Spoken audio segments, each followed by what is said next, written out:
All right, so are you ready to maybe rethink breakfast? I mean, we all hear it's like the most important meal, but what if everything we thought about it was wrong? Yeah, it's definitely way more complex than I think we're led to believe. And honestly, like what you eat first thing can totally set the tone for your entire day. Like we're talking energy levels, focus, even how well you sleep.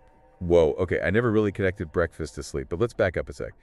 How does what I eat first thing even affect my energy and focus for the day? Well, it really all comes down to how your body processes food, specifically sugar. It's this thing called insulin resistance. Insulin resistance. Okay, I heard that, but explain it like I'm five. Okay, so imagine your cells are like locked rooms, and insulin is the key that lets sugar in to give you energy. But when you eat a lot of sugar, especially first thing in the morning, your cells can basically become resistant to insulin. Like the key doesn't work so well anymore. So my cells are just like enough with the sugar. Exactly, and that can lead to a bunch of problems, especially for your brain. You see, your brain needs glucose for energy, and if it's not getting that fuel because of the resistance, your focus and how well you think can suffer. Got it. So if sugar's not the best way to fuel up in the morning, what is? Well, there's this other great fuel source called ketones. They're like a super fuel for your brain. Your body makes them when you cut back on carbs and sugar. Okay, I'm intrigued. Tell me more about these ketones. Like, what do they actually do? Think mental clarity, good energy that lasts, even like a mood boost. And get this one person we read about used to get hungry only like an hour and a half after a carb-heavy breakfast. But once they got their body into ketosis, they could go way longer without feeling hungry at all. Wow, that's pretty wild. I mean, who wouldn't want to feel more energized and focused all morning? But hold on, what about oatmeal? I thought that was a good, healthy breakfast. You know, it's funny you say that. Lots of people think oatmeal is this like health food, but there's more to it. Like a lot of the oatmeal out there is super processed and has added sugar, which kind of defeats the purpose, right? Right, so it's not as simple as just grabbing any oatmeal? What else should we watch out for? Well, there's also this potential for contamination with something called glyphosate. Glyphosate. Okay, now that's a new one. What's that? It's an herbicide that's used a lot, and unfortunately, it's often found in oats. Oats themselves aren't genetically modified, but they're often sprayed with glyphosate to help them dry faster, so you could be eating this chemical with your breakfast. Something to think about.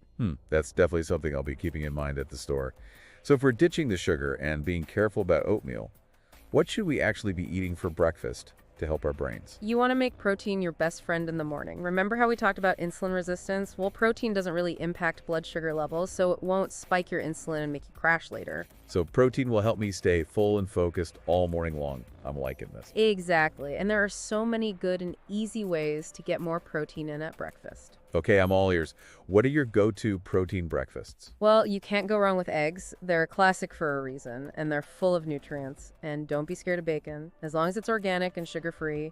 You could even add things like collagen peptides to your breakfast. Collagen. I thought that was more for like wrinkles and skin. That's one benefit, but collagen is actually the most abundant protein in your whole body. It's really important for healthy skin, ligaments, tendons, even your bones. Okay, you've got my attention. Tell me more about this collagen. So there are different types of collagen, and they come from different sources, like chicken, eggshell membranes, fish, and beef.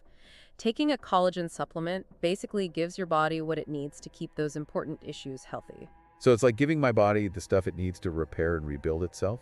Exactly. And you can even find collagen peptides that come from multiple sources, which is like a more well-rounded approach to collagen. Makes sense. I'm definitely going to have to look into that. What else is good for a brain-boosting breakfast?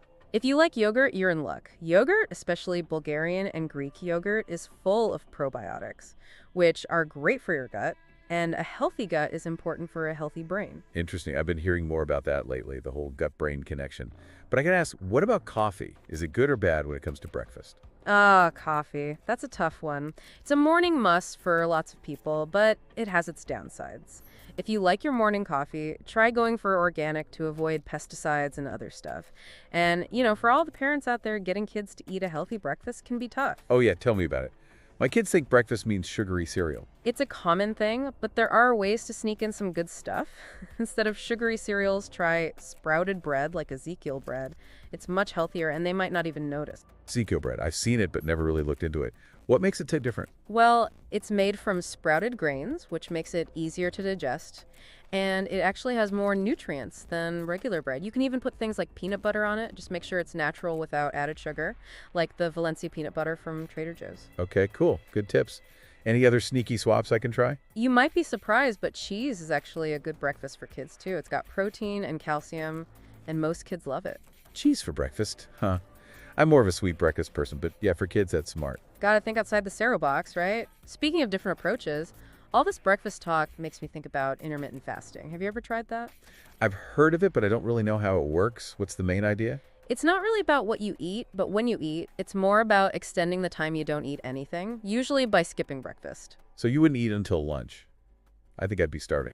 It takes a little getting used to, but there's a reason people like it. Our bodies have these natural rhythms, and one is a spike in cortisol, our wake-up hormone that usually happens around 8 a.m. So that's what gets me out of bed. Exactly. And if you wait to eat until later, you can kind of regulate your cortisol levels and actually have more balanced energy during the day.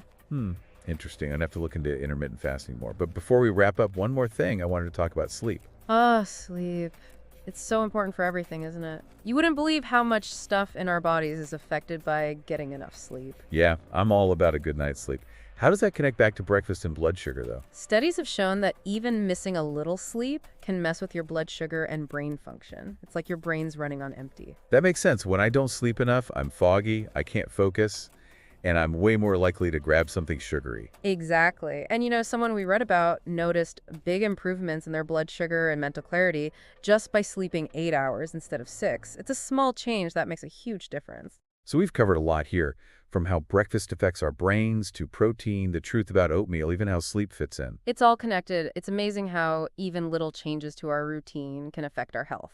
Definitely, but I think we've just scratched the surface here when it comes to breakfast. Oh, yeah, for sure. There's always more to learn. But that's what's so cool about it. We can keep exploring and figuring out what works for each of us. So for our listeners who want to start their day off right, what are the main things to take away from this? I think the most important thing is that breakfast isn't the same for everyone. We've learned that what we eat first thing can change our energy, our focus, even our health long term. For me, the big thing is protein. Definitely, having protein at breakfast can keep your blood sugar steady, keep you full, and give your brain what it needs to work. And don't forget sleep. It's just as important as what you eat. Exactly. Aim for at least 7 or 8 hours of good sleep. It's so important for blood sugar and brain function. So ditch the sugary cereal, get some protein, and sleep well. Exactly. It's all about the little changes that make a big difference over time. It's pretty cool that we can actually change things up. Like we don't have to be stuck in the same old breakfast rut. We can actually make choices that are good for us. Totally. It's not about following all these strict rules. It's more about understanding how breakfast works and then making choices that, work for you. It's like we're kind of biohacking our breakfasts. Aha, I love that. So where do we go from here? What's the first step if someone wants to have a better breakfast? You don't have to change everything at once. You can start small, maybe a couple times a week, swap out that sugary cereal for some eggs, or add some collagen peptides to your coffee. Even little things like that can make a difference. I think the key is to try different things and see what works best for you. Because everyone's a little different, right? Exactly. What works for one person might not work for another. It's all about listening to your body and figuring out what makes you feel your best. Okay, so for everyone listening who's ready to improve their mornings and fuel their brain the right way, what's the one thing you want them to take away from all this? You've heard all the facts, the stories, the science. Now it's time to actually do something with it. What really stuck with you from all this? What are you curious about? Remember, knowledge is only powerful if you actually use it. So go ahead, take what you've learned and make breakfast work for you. I don't know about you, but I'm definitely inspired to change up my breakfast routine. And I can't wait to see how even small changes can make me feel more energized throughout the day. Thanks for joining us for this deep dive. Absolutely. Here's to making breakfast the brain power boost it should be.